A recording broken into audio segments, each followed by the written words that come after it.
Hi hello నమస్తే welcome to Suhasini vlogs. ఈరోజు మనం చేసుకోబోయేది గుత్తి దొండకాయ కూర. దానికి మనం దొండకాయల్ని వంకాయకి ఎలాగైతే కోసుకుంటామో అలాగే కోసుకోవాలి.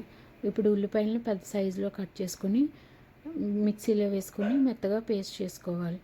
ఇప్పుడు స్టవ్ మీద మనం బాండి పెట్టుకుని అందులో ఆయిల్ వేసుకుని ముందుగా మనం దొండకాయలు వేయించుకుందాము. ఎందుకంటే దొండకాయలు మనం డైరెక్ట్గా వేస్తే పచ్చివాసన వస్తుంది కాబట్టి అలా రాకుండా ఉండాలంటే ముందు మనం దొండకాయలు కొంచెం దోరగా వేయించుకోవాలి.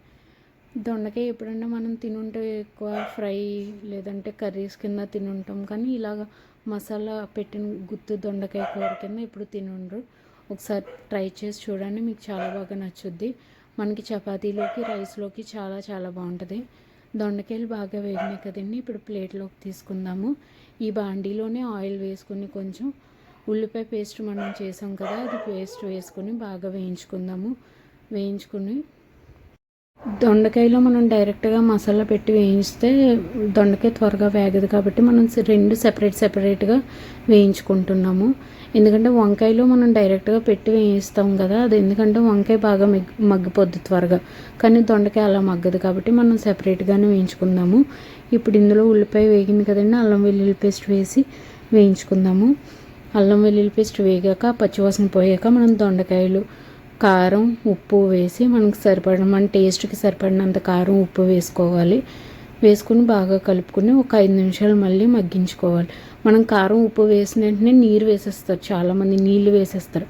అది వేయడం వల్ల ఏమవుతుందంటే కొంచెం ఆ కారం అనేది పచ్చివాసన అనేది మనకి తెలుస్తూ ఉంటుంది.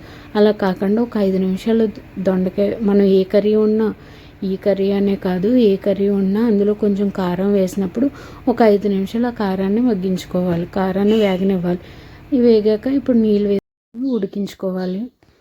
పచ్చిమిర్చి కూడా వేసుకోవచ్చండి, నేను ఇందులో పచ్చిమిర్చి స్కిప్ చేస్తాను.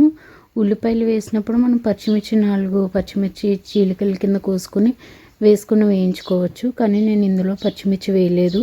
మీకు ఇష్టం కారం ఎక్కువ ఇష్టం అయితే మీరు పచ్చిమిర్చి కూడా వేసుకోవచ్చు. ఇప్పుడు గరం మసాలా బాగా దగ్గర పడ్డది కదండి, ఇందులో గరం మసాలా వేసి ఒక 5 నిమిషాలు ఉండిచ్చి దించేసుకుందాము. మన గుత్తి వంకాయ కూర రెడీ. ఒకసారి ట్రై చేసి చూడండి. Thank you for watching.